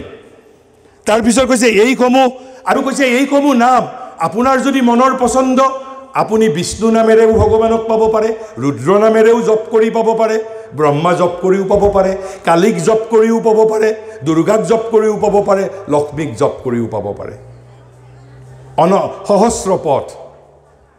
আন ধৰ্মৰ দৰে এটাই মাত্ৰ পথ ভাৰতবৰ্ষই দিয়া নাই, আমাৰ বাবে হাজাৰ হাজাৰ পথ উন্মুক্ত কৰি দিছে, হাজাৰ হাজাৰ পথ উন্মুক্ত কৰি দিছে। কৈছে আমি এইসমূহৰ যিকোনো এটাৰ মাজেৰে মোৰ যদি স্বভাৱ মোৰ স্বভাৱ প্ৰেমময়, মই তেতিয়া দিব্য প্ৰেমময় ঈশ্বৰৰ মাজেৰে যাম, মই তেতিয়া বৈষ্ণৱ হ'ম। মোৰ যদি স্বভাৱ শক্তি, তেনেহ'লে মই ৰুদ্ৰৰ মাজেৰে ভগৱানক পাম। মই চণ্ডীৰ মাজেৰেও পাব পাৰোঁ, কালীৰ মাজেৰেও পাব পাৰোঁ, দুৰ্গাৰ মাজেৰেও পাব পাৰোঁ, লক্ষ্মীৰ মাজেৰেও পাব। চাৰিগৰাকী ভিন্ন ভিন্ন দেৱী নহয়, একেই দেৱী, চাৰিটা ভিন ভিন নাম মাত্ৰ, চাৰিটা ভিন ভিন নাম মাত্ৰ। গতিকে তেনেহ'লে মূল কাৰণটো কি? ভাৰতবৰ্ষই মানুহক অনন্ত স্বাধীনতা দিছে, আধ্যাত্মিক স্বাধীনতা দিছে। আন ধৰ্মৰ দৰে এটা নিয়মৰ মাজতেই সকলোকে পিঞ্জৰাবদ্ধ কৰি ৰাখিব বিচৰা নাই। সেইবাবেই ভাৰতত হাজাৰ হাজাৰ সম্প্ৰদায়, হাজাৰ হাজাৰ উপাসনা পদ্ধতি, 33 কোটি দেৱতা, প্ৰয়োজনত আমি তাক 50 কোটিও কৰি ল'ব পাৰোঁ, নো প্ৰব্লেম। আনকি আমাৰ দৰ্শনৰ ক্ষেত্ৰতো যদি আমি চাবলৈ যাওঁ, ক'ৰবাত অদ্বৈতবাদৰ কথা কৈছে, কৰবাত দ্বৈতবাদৰ কথা কৈছে, কৰবাত বিশিষ্টা দ্বৈতবাদৰ কথা কৈছে। কিন্তু এই তিনিটাৰ মাজত যিটো ইউনিটিৰ যিডাল সূত্ৰ আছে, একতাৰ যিডাল সূত্ৰ আছে, সেই সূত্ৰ কি? প্ৰত্যেকটো দৰ্শনে ভগৱান, জীৱ আৰু জগত বা মায়া বা শক্তি এইবোৰ মানি লৈছে। আমি সেই তাৰ মাজত থকা যিটো একতাৰ সূত্ৰ সেইবোৰৰ ফালে আমি ধ্যান নিদিওঁ। কোনোবাই কয় মই দ্বৈতবাদী, কোনোবাই কয় মই অদ্বৈতবাদী, কোনোবাই কয় নহয় মই বিশিষ্টা দ্বৈতবাদী। কিন্তু এইবোৰ ভগৱানক পোৱাৰ কেৱল মাত্ৰ ভিন ভিন পথ, কেৱল মাত্ৰ আপোনাৰ স্বভাৱ আৰু স্বধৰ্ম অনুসৰি আপোনাৰ বাবে যিটো ৰুচিকৰ আপুনি সেইফালেদি যাবৰ বাবে ভাৰতবৰ্ষই অনন্ত অনন্ত পথৰ সৃষ্টি কৰিছে।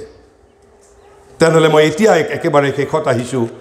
এই যে আমি হিন্দুত্ব বুলি কওঁ, যদি আমাক কোনোবাই সোধে হোৱাট ইজ হিন্দুইজিম, আমি কি বুলি উত্তৰ দিম? যদি কোনোবাই সোধে আমাৰ আন যিবোৰ পৃথিৱীত ছেমিটিক ধৰ্ম আছে, তেওঁলোকে ক'ব যে নাই আমাৰ অমুক ধৰ্মৰ হ'ব লাগিলে এই 5টা কথা মানিলেই অমুক ধৰ্মৰ কথা। অমুক ধৰ্মই ক'ব নহয় অমুক 3টা কথা মানিলেই তেওঁ অমুক ধৰ্মৰ মানুহ।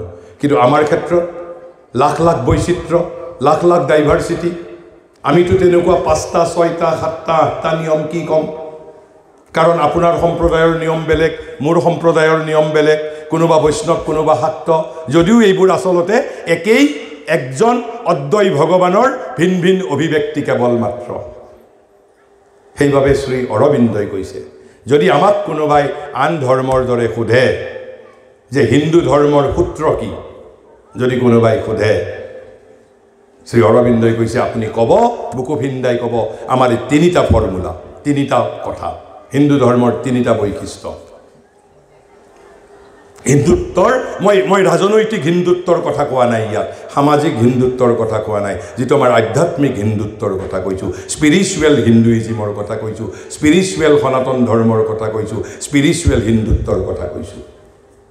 এই মই আকৌ সাধ্বী মাতাজীৰ কথালৈ উভতি যাব লাগিব। তেওঁ বাৰে বাৰে কৈছে বিৰাট ৰূপ, কৈছে ভাৰতৰ হিন্দু ধৰ্মৰ প্ৰথম যিটো সূত্ৰ হ'ল ভগৱান, প্ৰথম যিটো সূত্ৰ হ'ল ভগৱান। আৰু সেই ভগৱান কোন? কৈছে যে সেই কি কয়, ভগৱানক বিভিন্নজনে ভিন ভিন ধৰণে ক'ব পাৰে। কৈছে যে কাৰ? কৈছে উপনিষদে যাক একামেবা দ্বিতীয়ম বুলি কৈছে। আকৌ বৌদ্ধসকলে কৈছে নিত্য সত্য, মায়াবাদীসকলে কৈছে পৰম বা চৰম তত্ত্ব, আৰু ঈশ্বৰবাদীসকলে ভগৱান বুলি কৈছে, পুৰুষোত্তম বুলি কৈছে। হিন্দু ধৰ্মৰ প্ৰথম সূত্ৰ হ'ল এই ভগৱান, এই পৰাৎপৰ, এই একামেবা দ্বিতীয়ম, এই নিত্য সত্য, প্ৰথমটো সূত্ৰ। তাৰ অৰ্থ কি? কৈছে এয়াই এই সংস্কৃতিৰ প্ৰথম সাধাৰণ ভিত্তি। যি মতেই নহওক, আপুনি এই হাজাৰ হাজাৰ যিমান বৈচিত্ৰ্য আছে তাৰ মূল যিটো সাৰমৰ্ম হ'ল কি? কৈছে এয়াই এই সংস্কৃতিৰ প্ৰথম সাধাৰণ ভিত্তি, কিন্তু মনুষ্য বুদ্ধিৰ দ্বাৰা ই নানা বৈচিত্ৰ্যময় অসংখ্য সূত্ৰত প্ৰকাশিত হ'ব পাৰে তথা হৈছেও। আৰু কৈছে তেনেহ'লে উদ্দেশ্য কি প্ৰথম? কৈছে এই অনন্তক, এই সনাতনক, এই শাশ্বতক আমি আৱিষ্কাৰ কৰিব পাৰিব লাগিব। যিটো বিবেকানন্দই জীৱনৰ শেষ দিনৰ দিনা কৈ গৈছে যে ভগৱত অন্বেষণত দৃঢ় সংকল্প হৈ থাকিব পাৰিব লাগিব। তেনেহ'লে হিন্দুত্বৰ প্ৰথম হিডেন এজেণ্ডা কি? টু ডিস্কভাৰ ডিভাইন, ভগৱানক আমি আৱিষ্কাৰ কৰিব পাৰিব লাগিব। কৈছে এই অনন্তক, এই সনাতনক, এই শাশ্বতক আৱিষ্কাৰ কৰা, ইয়াৰ সামীপ্যত উপনীত হোৱা, ভগৱানৰ সৈতে বন্ধুত্ব কৰা, অৰ্থাৎ ভগৱানৰ সৈতে একাত্ম হোৱা, যিটো আমি যোগত কওঁ ইউনিটি, একাত্মতা ভগৱানৰ সৈতে, এয়াই আধ্যাত্মিকতা। সেই পৰম তত্ত্বক জনা, বুজা, আৱিষ্কাৰ কৰা, সেই পৰম তত্ত্বৰ সামীপ্যত গৈ উপনীত হোৱা, সেই পৰম তত্ত্বৰ সৈতে নিজক একাত্ম কৰা, এয়াই আধ্যাত্মিকতাৰ চৰম তথা পৰম সাধনা। আৰু ভাৰতীয় ধৰ্মৰ, সনাতন ধৰ্মৰ, হিন্দু ধৰ্মৰ এইটোৱেই হ'ল প্ৰথম সাধাৰণ ভিত্তি। এইটোৱেই হ'ল প্ৰথম সাধাৰণ ভিত্তি। দ্বিতীয় সাধাৰণ ভিত্তি কি? এই ভগৱানক আমি কেনেকৈ পাব পাৰিম? পৃথিৱীৰ আন ধৰ্মই এটাই পথ দিছে।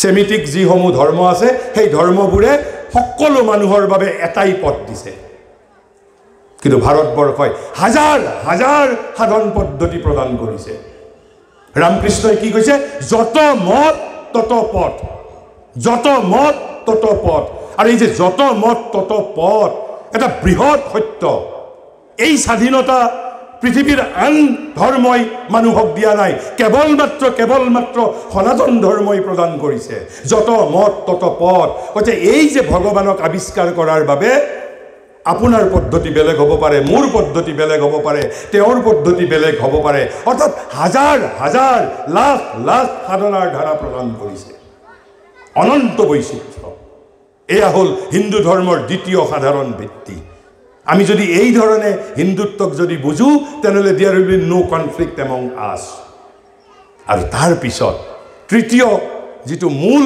হিন্দু ধৰ্মৰ আটাইতকৈ ডাঙৰ বৈচিত্ৰ্য আমাৰ যোগত কি কৈছে পতঞ্জলিৰ যোগত আমি এদিন গৈ সমাধি লাভ কৰিব লাগিব সমাধি লাভ কৰিব লাগিব তাৰ যিটো অষ্টাংগ যোগৰ যিটো কৈছে যিটো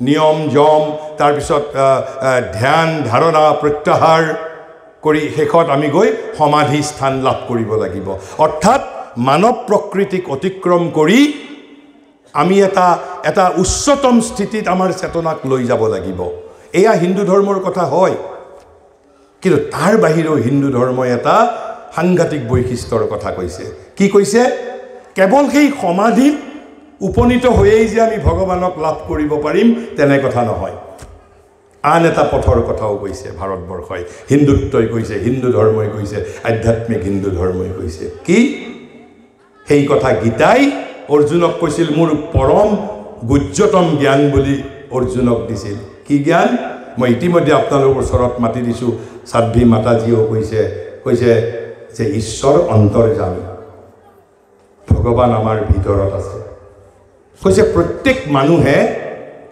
যোগ যদি নকৰেও সমাধি স্থানত যদি নাযায়ও নিৰ্বাণ যদি লাভ নকৰেও নো প্ৰব্লেম তেনেহ'লে আমি কেনেকৈ ভগৱানক আৱিষ্কাৰ কৰিম কেনেকৈ ভগৱানৰ সামীপ্যত যাম কেনেকৈ ভগৱানৰ সৈতে একাত্ম হ'ম কৈছে তুমি তোমাৰ নিজৰ ভিতৰৰ যিটো আধ্যাত্মিক অংশ আছে সেই আধ্যাত্মিক অংশৰ মাজত প্ৰৱেশ কৰি তুমি ভগৱানক লাভ কৰিব পাৰিবা কৈছে এই যে আমি অন্তৰৰ ভিতৰত অৰ্থাৎ নিৰ্বাণ লাভ নকৰাকৈ সমাধিত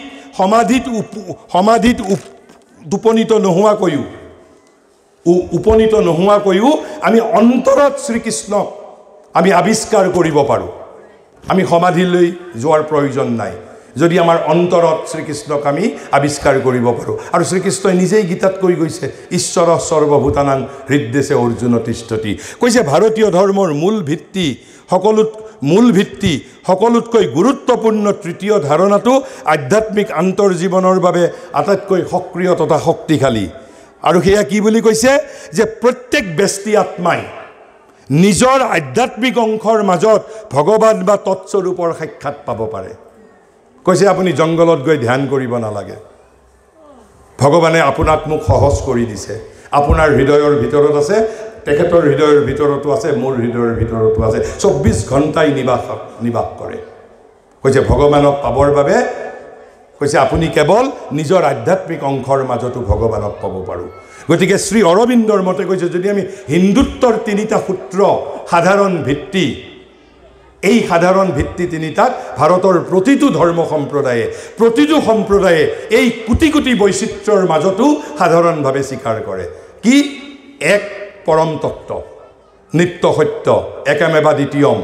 ঈশ্বৰ পুৰুষোত্তম এয়া হ'ল প্ৰথমটো আমাৰ সূত্ৰ হিন্দুত্বৰ আৰু তেওঁক যিকোনো উপায়েৰে আমি তেওঁক আৱিষ্কাৰ কৰিব লাগিব জানিব লাগিব বুজিব লাগিব তেওঁৰ সৈতে মিত্ৰতা কৰিব লাগিব একাত্মতা কৰিব লাগিব আৰু এয়াই আধ্যাত্মিকতাৰ চৰম বা পৰম সাধনা এয়া হ'ল প্ৰথমটো হিন্দুত্বৰ ধাৰণা দ্বিতীয় ধাৰণা কি এই নিত্য সত্য একামেবা দ্বিতীয়ম ভগৱান পুৰুষোত্তম ঈশ্বৰ তেওঁক পাবৰ বাবে ভাৰতবৰ্ষই আমাক সনাতন ধৰ্মই কেৱল এটা সাধনাৰ পথ দিয়া নাই কেইটা দিছে হাজাৰ হাজাৰ লাখ লাখ সাধনাৰ পথ দিছে যত মত তত পথ আৰু তৃতীয়টো এই যে আমাক পাশ্চাত্যৰ মানুহে কয় যে তুমি নিৰ্বাণ পাব লাগিব, অৰ্থাৎ এই জগতৰ পৰা তুমি নিজক প্ৰত্যাহাৰ কৰিলেহে ভগৱানক জানিব পাৰিবা, বুজিব পাৰিবা, আৱিষ্কাৰ কৰিব পাৰিবা। কিন্তু গীতাত শ্ৰীকৃষ্ণই কৈছে নালাগে, তুমি ইমানো কষ্ট কৰিব নালাগে, মই তোমাৰ ভিতৰত আছোঁ। তোমাৰ আত্মাৰ দ্বাৰা তুমি মোক তোমাৰ নিজৰ ভিতৰতে সাক্ষাৎ পাব পাৰা। ঈশ্বৰ সৰ্বভূতানাং হৃদ্দেশে অৰ্জুন তিষ্ঠতি। কিন্তু তাৰ বাবে কি লাগিব? কৈছে মন্মনা ভৱ মদ্ভক্তু মধ্যাজী মাং নমস্কুৰু। শ্ৰীকৃষ্ণই গীতাত একেবাৰে 18 অধ্যায়ৰ 65 নম্বৰ শ্লোকত কৈ গৈছে যে মোক ভক্তি কৰিব লাগিব। কৈছে মন্মনা ভৱ, মোৰ ওপৰত মন অভিনিবিষ্ট কৰি ৰাখিব লাগিব। মন্মনা ভৱ মদ ভক্তু, মোৰ ভক্ত হ'ব লাগিব। মধ্যাজী, মোৰ বাবে কাম কৰিব লাগিব। আপুনি সমাজৰ বাবে কাম কৰক, দেশৰ বাবে কাম কৰক, পৰিয়ালৰ বাবে কাম কৰক, কিন্তু কামটো কাক উৎসৰ্গা কৰিব? শ্ৰীকৃষ্ণই কৈছে মোক উৎসৰ্গা কৰিবা, কাৰণ কৰ্মৰ ফলদাতা মই, আই এম দি সৰ্বলোক মহেশ্বৰ। আৰু তাৰপিছত একেবাৰে শেষত কি কৈছে? সৰ্বধৰ্মং পৰিত্যাজ্য মাম একং শৰণং ব্ৰজ। সকলো ধৰ্ম পৰিত্যাগ কৰি তুমি শেষত মোৰ ওচৰত শৰণ লোৱা। I will take care of your self. তেনেহ'লে মই পুনৰ কৈছোঁ, আমি এখন শক্তিশালী হিন্দু সমাজ, সনাতনী সমাজ গঢ়িব বিচাৰিছোঁ। কিয় গঢ়িব বিচাৰিছোঁ? কাৰণ যি কাম হিন্দু সমাজে কৰিব লাগিব, সনাতন সংস্কৃতিয়ে কৰিব লাগিব, সেই কাম পৃথিৱীৰ আন জাতিয়ে কৰিব নোৱাৰে। আৰু সেই কাম কি? সেই কাম হ'ল সমগ্ৰ পৃথিৱীৰ আধ্যাত্মিক ৰূপান্তৰ। এয়াই ভাৰতৰ জীৱন সাধনাৰ মূল মন্ত্ৰ, ভাৰতীয়ত্বৰ মেৰুদণ্ড। আৰু এই সাধনাৰ পৰা ভাৰতীয় জাতিক মোগল, তুৰ্কী, ইংৰাজ কোনেও আমাক পথচ্যুত কৰিব পৰা নাই। আমি মাজে মাজে সুপ্ত হৈ থাকোঁ। কিন্তু যদি আমি এই হিন্দু সমাজক গঢ়িবলৈ বিচাৰোঁ, আদৰ্শ সমাজ গঢ়িবলৈ বিচাৰোঁ, সনাতন সমাজ গঢ়িবলৈ বিচাৰোঁ, তেনেহ'লে আমাক কি লাগিব? আমাক এখন আদৰ্শ সমাজ লাগিব।